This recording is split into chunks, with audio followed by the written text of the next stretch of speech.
Welcome to the Purpose and Profit Club podcast for nonprofit leaders, mission-driven creatives, and social entrepreneurs. Get ready to stop dreaming and start doing. Here, ideas become action.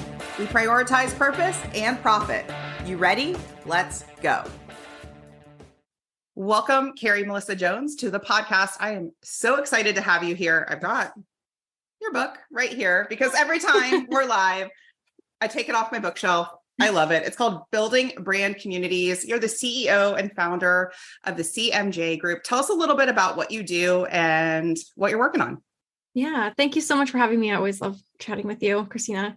So the CMJ Group is a consulting and training organization. We help all kinds of organizations from the Fortune 500 to small businesses, nonprofits, to create impactful communities. Typically, those are online and have been online over the last couple of years, but community principles apply regardless of the context. So we help all kinds of organizations make these investments really intelligently. Yeah. And what I love about what you do is you really kind of cross over on the line of nonprofits, for-profits, and really building a community. And that's one of these things that we say, like in my world, we say like, oh, we want a community of supporters. It's like words we say. Yeah. And oftentimes I'm not sure even the people saying it really know what they mean behind it. And let's unpack for a minute. What is it? What is an online community? Like, what is it and why? Maybe what is it? What isn't it? Mm-hmm. And then we'll go into like why it matters. Yeah. So I like to contrast it, especially for those in like marketing and outreach positions, as like the difference between a community and an audience. So building an audience is extremely important. Building a community, also extremely important. They are not the same thing. So building an audience is more about this one-way communication where you are, a lot of times doing marketing efforts, emails, these kinds of things, social media postings. Community is about, instead of having it be your organization, kind of thinking about your organization on a stage and everyone's looking at you. Instead, we take all the chairs and we face them toward each other so that your different stakeholders, whether those are your staff members, your board members, your donors, they can meet one another and find ways to increase your impact in the world, because that's how we really unlock these truly transformational outcomes that we want to unlock in the world. So that's the major difference between those two. I think that's clarifying for people. That is, especially for anyone who's in like comms or marketing, that's a really big distinction. So it's like, instead of talking at people, it really is the with. It's like a two-way conversation and dialogue. So I love that visual. That's really, really helpful. Okay. Why does it matter? Like, why is it important? And why are so many people coming to you and being like, we need to build a community online, or where is our community? Or our community's pretty quiet. That's another thing I'll hear of like, we only kind of hear from the same people, things like that. Yeah. I mean, there's a number of reasons why it's important. In the book, we talk about there being 7 really specific reasons why you would want to build a community. For this context, there's a couple of things. One is really increasing your impact, because there's only so much you can do as an organization to just be shouting into the void about what you do. And you don't need to be the one shouting into the void, because actually word of mouth and, natural advocacy, these kinds of things are a lot more powerful in today's environment. There's a lot less trust from institutions to individuals. So it's a lot more powerful to build a community and have people interacting and collaborating around your brand versus just marketing messages out. They're both important. I love that. I think the example I always go back to is as a parent, when I was looking for like that very first daycare, it's like the first place you might go is Google. Yeah. But really the first place you might go is your neighbor who has a kid that's a few years older. And then you go to those Facebook parent groups. And then what are you looking for? Like the holy grail is another mother, another parent, another caregiver saying, you got to go check this school out. And in fact, the school that my daughter is at now, we've kind of hopped around. The school she's at now is the one that 4 parents were like, this is the one. And we were like, okay, we're getting on the wait list. This is the one. Yeah. And I think that speaks to like, there's a dozen other options out there that I found with good rankings on Google and had Facebook ads and had showed up and had a brand presence. But the cost of that word of mouth is like, it's gold. Yeah. Yeah. And it is nebulous when thinking about how to build it. There's no doubt about that. There's some like element of magic and serendipity to it. Mm-hmm. We can break that down into principles and how to start to actually enable that magic. But there is a lot of that we cannot automate. AI is not going to be able to do for us. Yep, Sorry. Yep. And all that. Yeah. There's no robot caregiver that's going to tell me that I'm going to believe them in the same way as my friend Cindy, who said, you got to check out this school. Yeah. No, not at all. And that's absolutely the position you want to be in as a nonprofit, but also as a consultant, as a business owner. Yeah. You want to be in the position of like, there's not competition actually, because your customer is really only going to like their friend who they trust. And that friend is like, here's the organization you should donate to. So you're not even in a conversation in those cases with like, here are the 5 others doing similar work. It's like, no, my friend donates to this organization. She volunteers there. They volunteer there. Yeah. I'm going to start getting involved now too. And same thing as a consultant. I know I close deals when I'm not part of comparison and contrasting with other consultants. Yeah. It's because like a former client or a friend is like, Carrie is the one you want. And that's the situation you want to be in as any kind of organization. That's right. That endorsement is everything. And it's, as you were talking, I was like, that's how we even pick doctors. Like that's how we pick, right? Because I don't go to Google for that. No, or your insurance company. Have you ever seen that where they're like, type in your zip code and find a stranger. And you're like, I know. Yeah. And again, I think about when I've been faced with that and maybe I need a specific kind of doctor, right? And I don't have a friend who's seen that kind of doctor. I, again, might take it to a Facebook group or an online forum, right? Yes. And say, who here in this area of town has got a great doctor for this, right? And so all of those are examples of really community groups. And let me ask you this. I think of a community group, because I'm even using like Facebook as an example, or Slack or things like that. Like, are they in general online? What are some examples of a community group like that we could all go, oh yeah, that's that. Yeah. I mean, there's the really, really big brand communities out there that are probably the easiest kind of reference points because everybody would know that they exist. Like we were just talking earlier before this recording about Harley Davidson, and they have a huge community, an international network of hundreds of chapters all over the world. Where when you buy a Harley Davidson motorcycle, you are then inducted into a Harley owners group, and you're part of a local community, but you're also part of a global kind of affiliation as well. So, I mean, that's a really obvious one, but also, I mean, Facebook groups, great example, some better than others. Yep. Many better than others. And there's a lot right now, a huge surge in just generally like membership communities, like paid memberships. Like a lot of coaches and entrepreneurs are starting these around their programs. You might have heard of like the company Chief in the news. It's like a women's, like, they're having a bunch of PR issues right now. But there's a lot of these membership communities that are launching. And so those might be familiar to folks as well.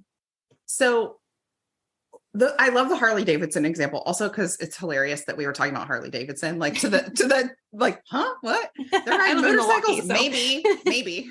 Yeah. But as soon as you said that, I was thinking about like somebody buys a Harley and is immediately part of this community. And then also immediately feels like I a belonging, like I belong here. Maybe they're getting like a welcome kit. I've been working with one of my clients on basically what happens when a new donor becomes a monthly donor, like literally what happens, what is the plan of action next? Huge, and it's huge, and what they want that brand experience to be.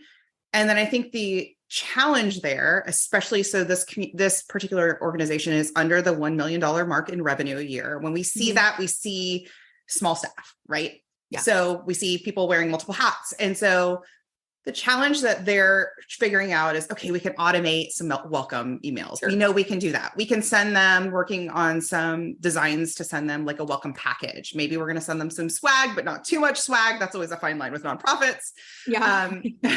Like, why are you giving me this money and then sending me things? Stickers and pins and buttons and things I didn't ask for, Stickers, right? Yeah. Yes. And then the next layer is where I go, because I've already mentioned it a few times, is like this Facebook group or this Mighty Networks or this sort of insiders, like, isn't there supposed to be a community manager managing this forum for all of the other monthly members to hang out? And then that question is usually met with the person feeling, the ED or whoever's in charge of this initiative, feeling so much overwhelmed because basically it would be like me saying, hey, how about you start a TikTok today? Yeah. They're Yeah. like, and then they're like, fight, flight, freeze. I'm going to freeze and just table this whole idea. And we're not going to do it at all. So my question to you is, can we build a brand community that doesn't have that sort of ongoing maintenance of like a Facebook group or like this, like, let me, or something that, do you know what I mean? Is that? I do. I do. And I can feel the overwhelm, like, as you're talking about it, because I was stressing you out. Yeah. I talk with that client constantly, and I'm like immediately like, I need to start tapping, like getting my breathing. Yes. Light a incense here. Because there's a lot of layers to that situation. Yeah. And I just have so many questions when I hear about a situation like this. I think the number one question or concern that arises for me, especially like an ED kind of feeling this, is like, why? Well, not why. Why is never a powerful question starter, I found. But is there a scenario in which you are not in control of all of this? Is there a scenario in which you are not going to have to be the ultimate accountability person for this? And if not, why do you think that, like, why are you setting up a hierarchical structure for something that is organically or just naturally not going to be hierarchical? Communities are not, the best ones are not run hierarchically. So actually, like, what if you take a deep breath and thought, I don't have to be the ultimate, like, accountable person here. I need to enable what is already like excitement, initiative. People want to do more. They want to do more. And they wouldn't be donating monthly if that weren't the case, you know? And so that's what I would really dig into there. It's like, okay, this was such a juicy answer. Oh, I didn't want to cut you off. Keep going. Oh, yeah. But I mean, like, this is a challenge that we face, I think, as a culture right now, is like, we think, oh, okay, well, I'm going to launch this community. Well, now I'm in charge. Now I'm responsible for all of it. Now it's become a burden on me. And the whole heart and core of community building is like, you don't have to do this alone. You don't have to do it alone. You now have partners in this. You have people who trust you, who like love you and your organization, and you can call on them. That's a huge relief. And I think something we're not comfortable with. Well, I think there's two things happening. So there's like relinquishing the control, right?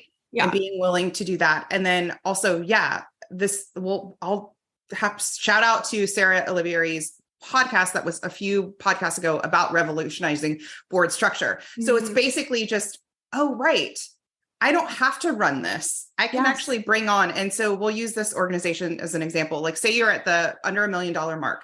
If you got to even $500,000, you have vocal champions who have been championing you and supporting you along the way, who you can count on and who are experts in what you do. Like, they know how to talk to somebody at the grocery store about your mission. Like, they know how to do that. And they would likely, as long as the same thing, we're not putting them in like a full-time job staffing role. I think that's always the distinction, is bringing in a couple of people to help not only run the community, but it's like actually be a part of the community. Right. You talk about that in the book. And that was one of the things that resonated with me was the idea of I think it was like the elders or something like that, the people who have been in the community the longest. And those are often the people, we've all been in these communities before, and I love them. They're the people who aren't the moderators of the community or the owners of the community. They know all the answers, and I love them. Yeah. And it's like letting those people letting those people help you. How about that? Yeah. Yeah. And giving them a role, because a lot of times they've been, supporting you for a long time, and they would be happy to be asked to be more involved, but they're not going to come up with that role. That's Very right. few people. This does happen sometimes, but they're like, here's a thing I've noticed that you need to do. I'm going to do it for you. It does happen. Yeah. But usually you need to create a little structure of a program and then let it go. Yes. Especially for a nonprofit. You can do that. There's like a lot of legal issues around doing things like that in for-profit organizations that don't exist for nonprofits, or the legal considerations are just different. So there's a lot of power in that structure. And I know one of the questions that we're not going to completely solve today, and one of the things that you do in your programs is address this pain point, this problem, which is I have an online community, but it's kind of quiet. No one's really participating. Like that's a common thing, that you can hear. Yes. Yeah. Okay. Especially, it happens in every kind of community. I think one thing to keep in mind, and one thing that we need realistic expectations about, is that in any community, online or off, most of the people who are even in the community, like even members, are not going to do anything. Yep. They're going to be lurking. They're going to be reading your newsletters, doing passive actions. Yep. But actually, like when we look at the numbers across the board, I've seen this in communities of millions and communities of 30.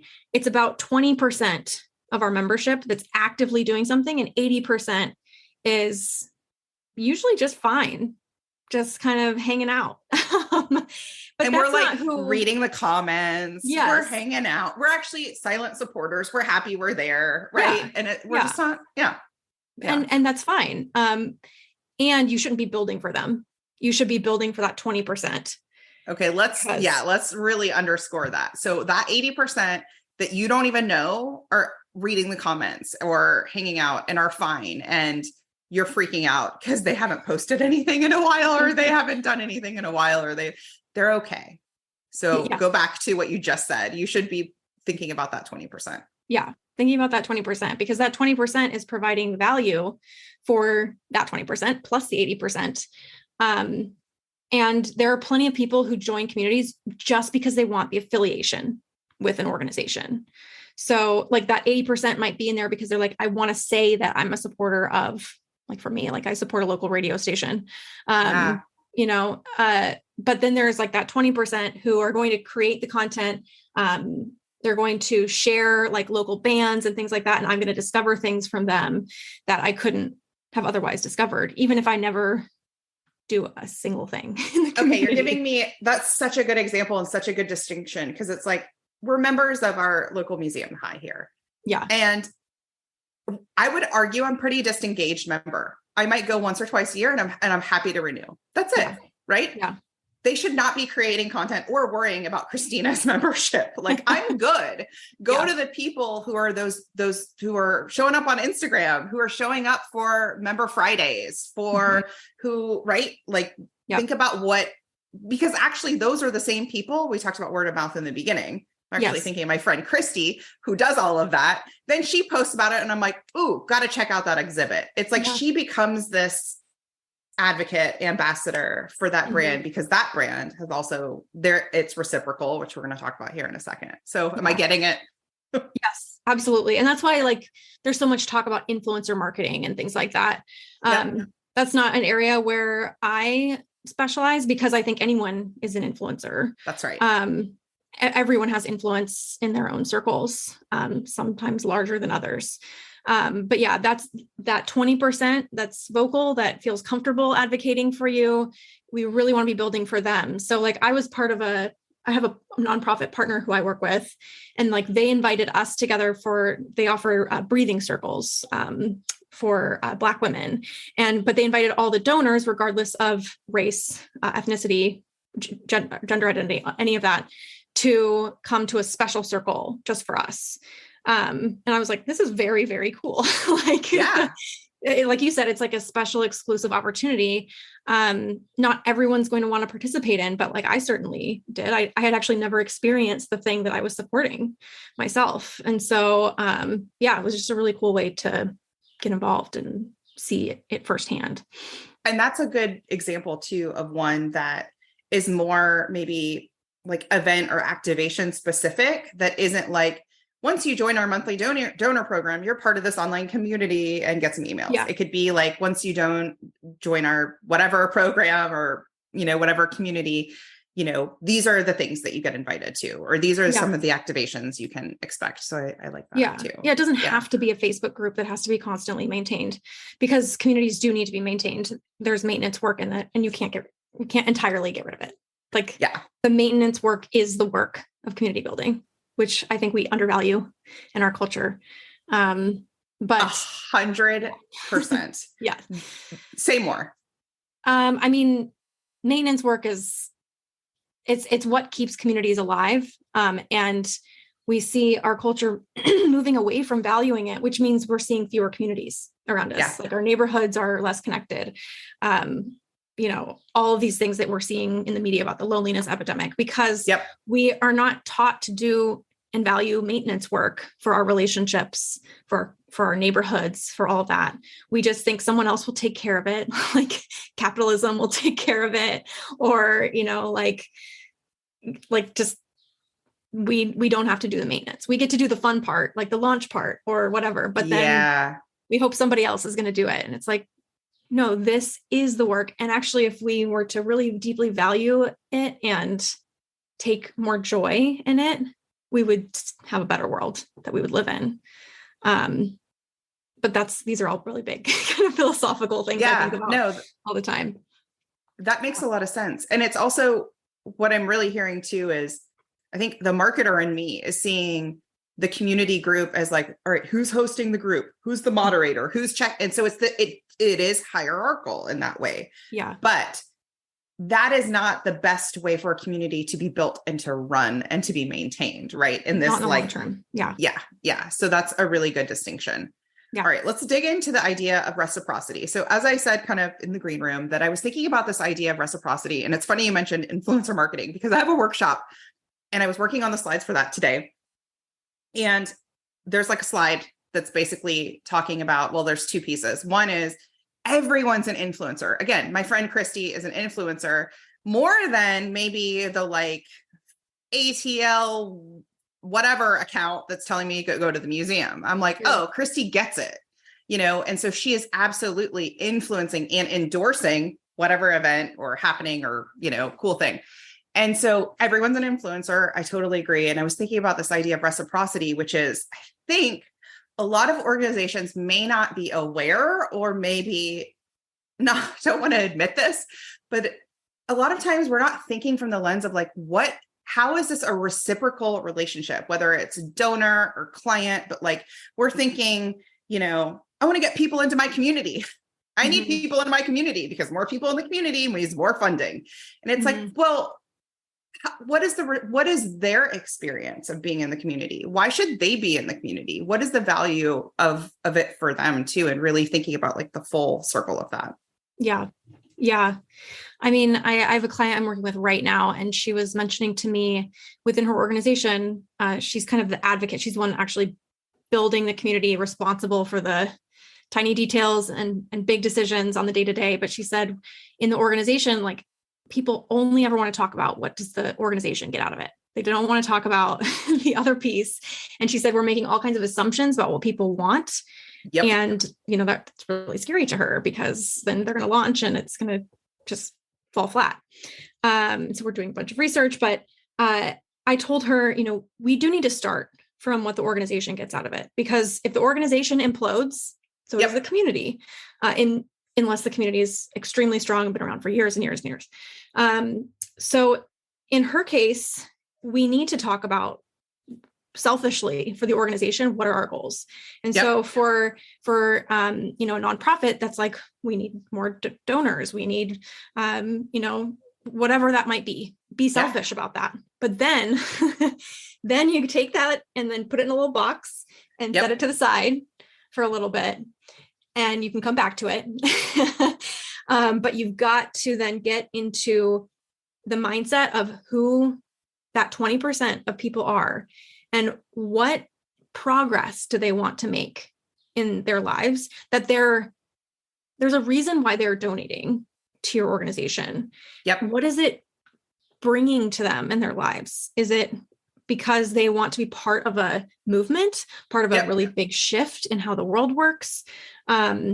Because then if we can identify what that is, and usually we do this through like a series of surveys and member interviews to get it in people's own words, then we can say, okay, if this is the kind of progress they want to make in their lives, these are the symbols that would symbolize that progress is being made, like whether that's stickers or whatever else. It can be something really cheap. What's really important is that the person giving it to them matters to them, and the organization giving it to them matters to them. So yeah, what are the symbols? What kind of actions would they want to be taking? Who would they want to meet along that journey? And then we can start to figure out, okay, now what would be included as part of a community experience? And then we can come back to that little box that was like, what are our goals? Me. Yeah. bring the box over to this larger story of progress and say, okay, now how are we going to connect this larger story of progress to our little box of needs from an organizational standpoint? And there's always a way. There's always a way. I love that. Oh, that's such a good example. As you were talking, I was thinking about, so you're basically talking about the donors' why, right? Like what's their why? And I worked with an organization that is very large here in Atlanta a few years back, and they gave me a bunch of swag, and we have a very friendly relationship. And so I was joking. I was like, well, this is going to my husband. This will go, like, I'm not a swag person. I think there's like, ultimately there's just a minimalist part of me that and what the programs person said to me was, our volunteers lose it if they don't get a t-shirt. Like, they volunteer for the shirt. And I was like, oh, that's yes. And here's I'm going to land the plane. I swear. Okay. He was saying they have this huge day of service, and probably if Atlanta-based people will know who I'm talking about, they have a couple of days of service throughout the year where it's a big deal. And I think it becomes like kind of status, but like I did that, and people almost like the Harley Davidson, almost like I'm part of this club. And I think getting the shirt with the year on it, the 2023 year of the volunteer day of service, or the whatever, it was like that. And that's what he meant. He's like, if we got rid of these shirts, I'd hear about it. And I was like, oh, wow. And so that's a distinction of like the difference between their ideal person not being me, right? Not being like, I want the thing and the. And I mean, of course, the person wants more than the shirt and is doing it for more than the shirt. But for them, that was part of them feeling seen as a community member of this organization. Yeah. Does that make sense? Yes. And I would say they're not doing it for the shirt. They're doing it for the symbol, what the shirt symbolizes. Thank you. Okay. Yes. The shirt symbolizes their alignment with that cause and that organization. Yeah. And that they're part of a group of people that also has this shirt. It's like this big, it's like this big Atlanta-wide, hyper-local event, right? And so for them, it's also like this Atlanta pride thing. It's like this. So maybe that's the other piece that it symbolizes. Yeah. I was here. Here's a memento of this thing. I did it. If I run into anybody else in town who's they know. That's what there's also a neighborhood club around here that's like a co-working space that I'm a member of. And whenever I wear the sweatshirt's really cool. It's like nicely designed. People are like somebody has stopped my husband in the sweatshirt. He's not a member before. And they're like, what's up? Like, it is like, you're one of us, right? Yeah. You're welcome to the club. Yeah. Okay.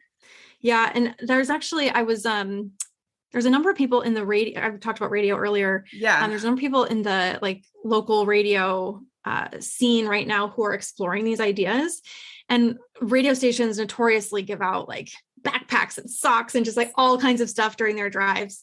And I'm just like, I gave you my money. I don't want you to give it back to me in the form of socks. Yes. Like, I want it to go toward your people and programming and artists. And one of the things that one of these leaders was talking about was like, we actually could spend much less money on all of these things.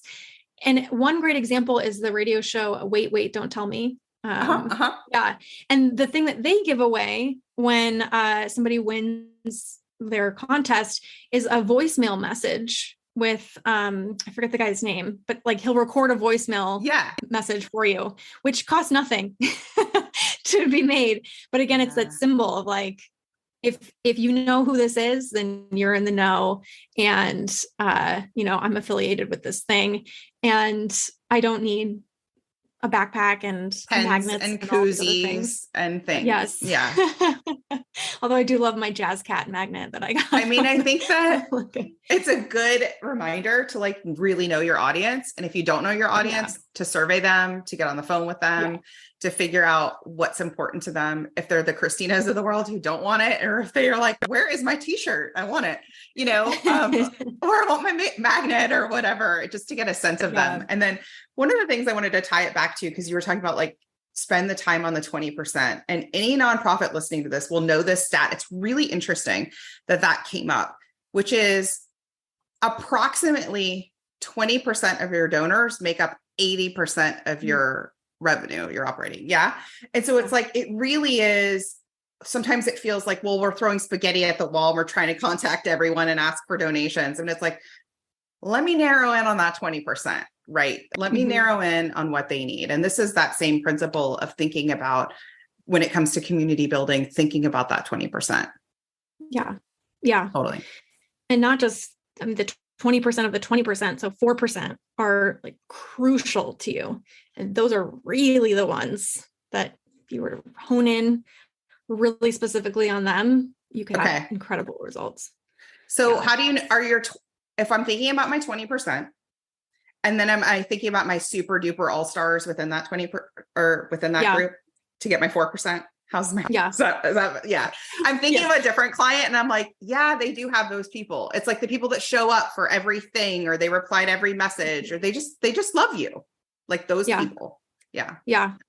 You want to know those people. Like you don't want to just, put them in your transactional email flow and ignore them. You want to say, hey, Patty, like I noticed you've been doing XYZ thing. Can we get on a call? I'd love to get to know you better. Like you want to spend that time with that person. And let's make the distinction that sometimes Patty maybe hasn't given the biggest gift. She hasn't made the biggest donation.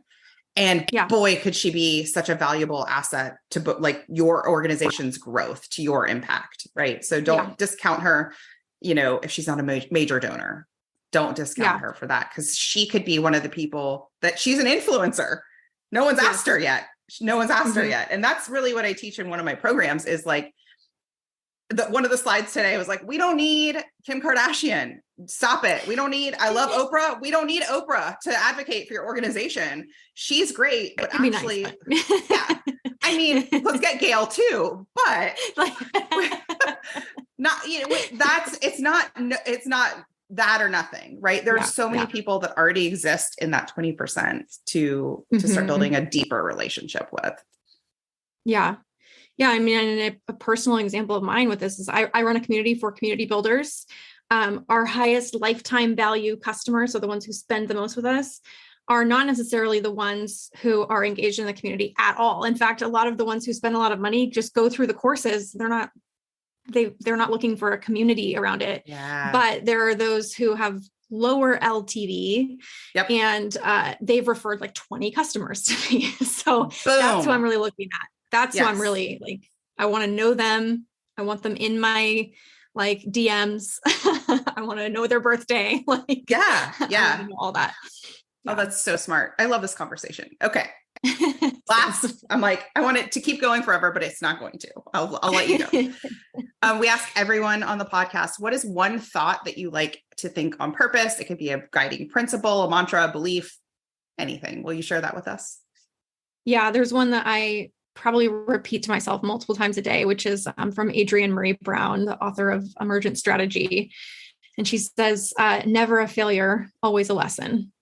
And I just repeat that to myself over and over and over again, from like sending out an email that I wish I hadn't worded in a certain way to launching a program that has 0 sales.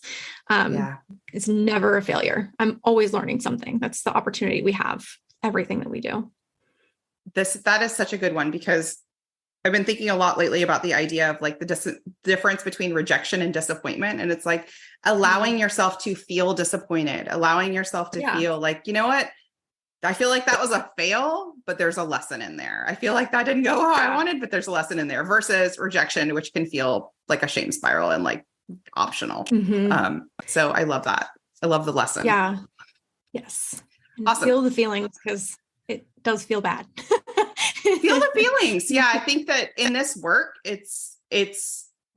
we are all here because we want to make literally our community, our world, something better. Right.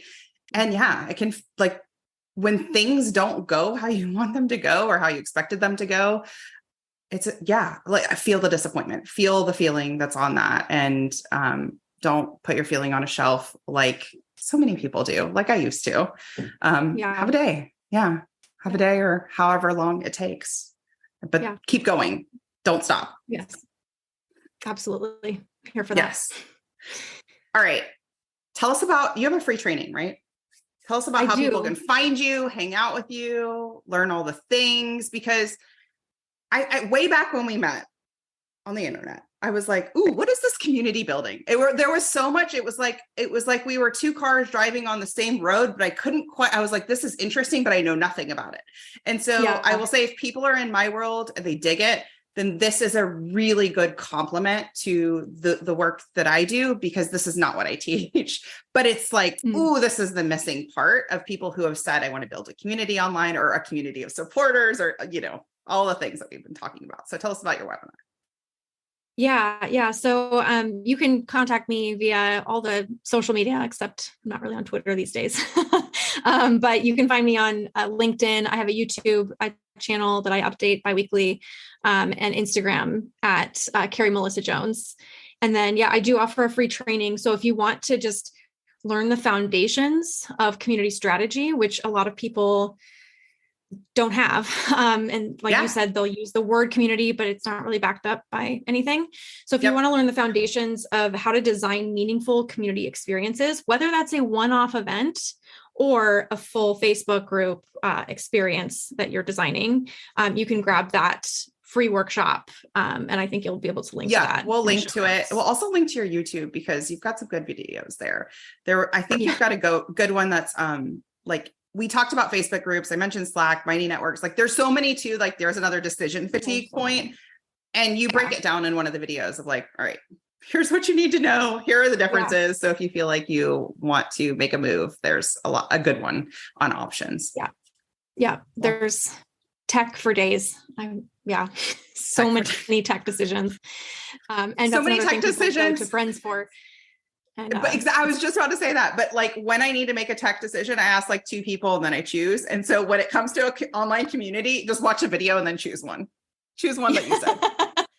I'm like, don't read a blog about it. Don't ask everybody. It just ends up being like too many different opinions. Yeah. Do not ask everybody what platform should I use, because you're going to get 50 opinions and none of them are going to be relevant to your people. That's right. Yeah. Anyway. Awesome. Anything else to add before we wrap up? This has been such a great conversation. No, just thank you for having me, and all my respect for everybody doing this work. Like we talked about, maintenance work is so, so crucial and important and undervalued. And just, I want everybody that does it out there to know that all my respect goes to you, and that what you're doing really deeply matters and has all kinds of ripple effects that you may never even know about, but I promise you that it matters. I mean, think about how many times you've advocated and talked about a community you're in, or I know I have, when that person, the community leader, doesn't know I'm out there talking about it. I'm like, ooh, it's like let that, you don't always get to hear all of the silent supporters that are out there supporting your cause. So keep going. it's working. And even the biggest communities, and maybe we'll end with this, started with like one person in it, right? Started with one person in it, 2 people in it, 10 people in it. And so it compounds and grows. So yeah. Yeah. I would argue those are some of the best communities when they started out small and intentional and then grew over time versus went viral and then tried to figure everything out. Yeah. Yeah. Awesome. Thank you so much. Thank you. Have a great day.